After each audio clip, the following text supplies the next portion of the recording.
All right, folks, news update from the land of Israel, from Eretz Yisrael, from the state of Israel, as a giant attack was heard tonight over the skies of Jerusalem, the Tel Aviv, the coastal plain, here in Judea, south of Jerusalem, all the way to Hebron, and basically hundreds of missiles from Iran were seen overhead.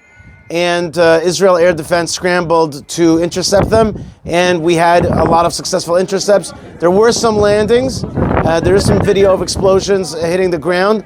Right now, the only reported killed person was actually a Gazan Arab hanging out around Jericho.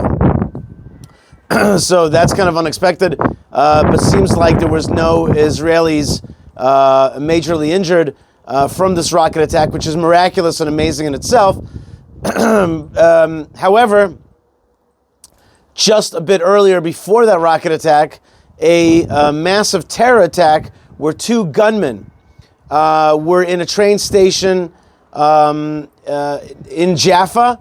I think it's called Jerusalem Street over there.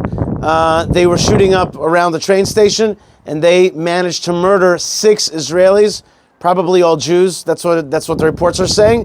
And there are also the 2 terrorists who have been killed. There were reports of other terror incidents. Nothing amounted to anything over there in Herzliya and other places. But basically, on the one hand, a Hamas attack, and it was Hamas members living in Hebron, which carried out the terrorist attack in Jaffa. And that happened maybe half an hour, maybe an hour before the major Iranian strike of missiles, of ballistic missiles onto Israel. So we had 2 things happening at once. Right now, commentators are saying that the eyes should be on Hebron. We all know that's where I work, and we all know that Hebron is filled with terrorists and lots of weapons, and are Hamas affiliated. It's time to take care of Hebron, just as the Israeli army is also starting a limited incursion into South Lebanon. So everybody understands that's actually the 98th Battalion and also the 7th Battalion are now entering into South Lebanon, and with the hope of cleaning out Hezbollah that have entrenched themselves in southern Lebanon. So that's happening right now. As they're pushing in, Iran wants to show that it is powerful and it's able to stop this incursion, this effort to clean out South Lebanon, and so they're attacking at the same time and sending their other proxy, Hamas, to make an attack on Tel Aviv. So if you think about it, it's really 3 Iranian fronts, right? One from Iran directly, another one from Hamas in Gaza, in Hebron, which is just south of where I'm standing right now, and also the war that we're fighting with Hezbollah in the north. So Iran has managed to really stake out its proxies.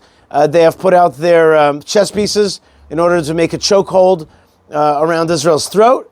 Israel is now pushing back. Commentators and Knesset members, including in the security cabinet, are saying this is the moment Israel's got to strike back hard at the Iranian infrastructure, at their oil sites, oil rigs, their transport abilities, and if possible, to destroy their efforts to create a nuclear bomb, which would be another front that they would be able to open and endanger all of Israel with one shot, God forbid. Other commentators are saying, and I think also correctly, that while we're doing an incursion into South Lebanon, we also have to clean out places like Hebron, which are filled with weapons. There's a lot of speculation right now about the Americans and where are their role. What is their role right now? Some people are saying the United States has to show leadership at this moment and show that they're not going to allow Iran to be a regional and really global aggressor. Don't forget that Iran's got yet another proxy, and that is the Houthis in Yemen, who have slowed down international trade because of their chokehold on the Bab el-Mandeb Strait, which leads into the Suez Canal. So this is the opportunity, say the commentators, it's time to strike against Iran, and that the U.S. has to lead that. Others say, and Caroline Glick mentioned this in a tweet, that Channel 14 in Israel was saying that the U.S. is in negotiations with Iran to limit the strike so that a big war doesn't ensue around here. But then Caroline Glick is asking, well, wait a minute, is the U.S. negotiating with Iran about how much they should strike an ally? Like, what is the nature of this relationship? And that is definitely a problem. Let's not forget that the Biden administration and previous to that, the Obama administration transferred approximately $250 billion into the Iranian coffers and helped get them back on their feet.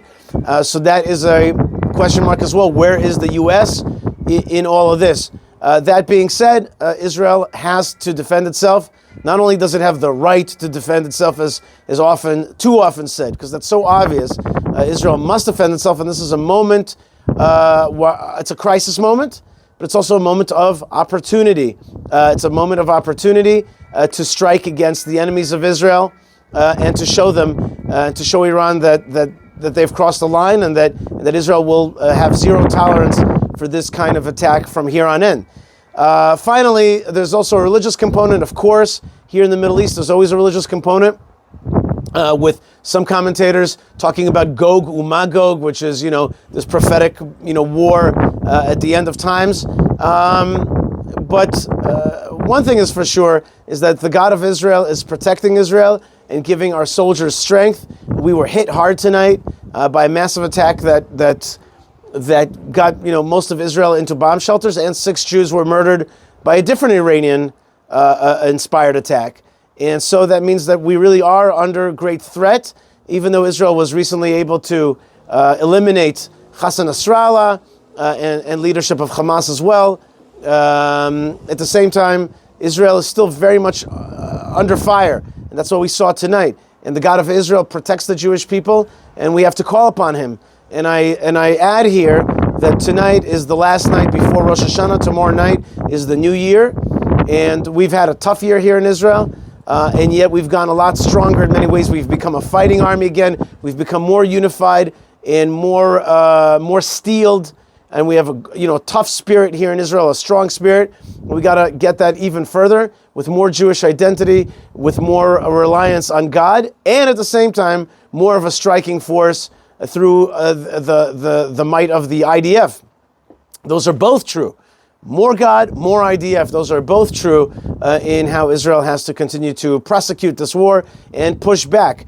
Commentators are also adding that Israel must ensure that Hezbollah is moved back north of the Litani, if any of them are to survive, north of the Litani River in Lebanon, so that to ensure that northern Israel is safe and that the 80,000 Israelis that have been evacuated from their homes can return. And I'll add to that my perspective, which is rarely said because of people's fear of political correctness, that Israel also must have military control of Gaza and also resettle Gaza. There's no way to have proper military control without a full resettlement, and so too for South Lebanon.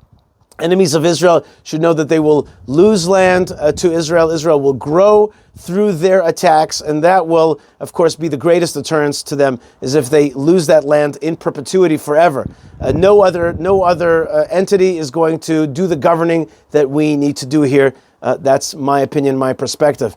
All right, that's so far for the update. And if I don't have to update you again, I wish you a Shana Tova, Happy New Year. But Israel is strong. Israel will continue to defend itself and continue to fight against the forces of darkness. God bless you wherever you are. Please subscribe to my channel, Yishai Fleischer TV, and on other networks, on other channels as well. And let's keep being strong together. Shalom.